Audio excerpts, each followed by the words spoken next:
తెలంగాణ మందుబాబులకు శుభవార్త. తెలంగాణ మందుబాబులకు అదిరిపోయే శుభవార్త చెప్పింది రేవంత్ రెడ్డి ప్రభుత్వం.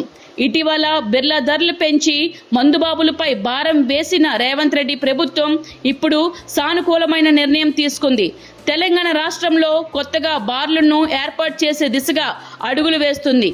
తెలంగాణ రాష్ట్ర వ్యాప్తంగా ఏకంగా 70 బార్లను కొత్తగా ఏర్పాటు చేసేందుకు నిర్ణయం తీసుకుందట తెలంగాణ ఎక్సైజ్ శాఖ. తెలంగాణ రాష్ట్ర ఆదాయం పెంచేందుకు రేవంత్ రెడ్డి ప్రభుత్వం ఈ నిర్ణయం తీసుకుందని చెబుతున్నారు. అయితే దీనిపై అధికారిక ప్రకటన రాలేదు, కానీ 70 బార్లను ఏర్పాటు చేసేందుకు మాత్రం తీసుకోవడం జరిగిందని చెబుతున్నారు. త్వరలోనే దీనిపై అధికారిక ప్రకటన కూడా రాబోతుందంట. అందుకు అనుగుణంగానే ఇన్కమ్ ఎక్కువగా వచ్చే ప్రాంతాలపై దృష్టి పెట్టబోతుందట రేవంత్ రెడ్డి ప్రభుత్వం. ఇప్పటికే తెలంగాణ రాష్ట్రంలో 1171 బార్లు ఉన్నాయి. ఇందులో సగానికి పైగా హైదరాబాద్లో, అలాగే సికింద్రాబాద్ మహానగరంలో ఉండడం గమనార్హం. మైక్రో బ్రూవరీల సంఖ్యను పెంచే అవకాశాలు ఉన్నట్టు కూడా చెబుతున్నారు.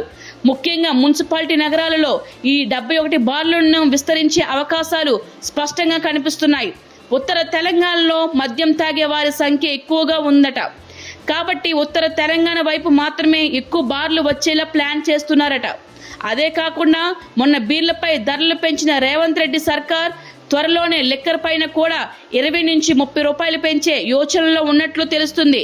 తెలంగాణ బీర్లపై ధరలు పెంచడంతో ఇప్పటికే విపరీతంగా ఆదాయం ఆర్జిస్తుంది రేవంత్ రెడ్డి సర్కార్. ఇప్పుడు లిక్కర్ పై కూడా ధరలు పెంచి డబ్బులు వసూలు చేయాలని చూస్తుంది. హాయ్ ఎవ్రీవన్, నేను మీ Pavani. Please like, share and subscribe GRTV. Hi, I'm Jyoti Singh. Please like and subscribe GRTV channel. అందరికీ నమస్కారం. నా పేరు Sambit. Please like and subscribe GRTV.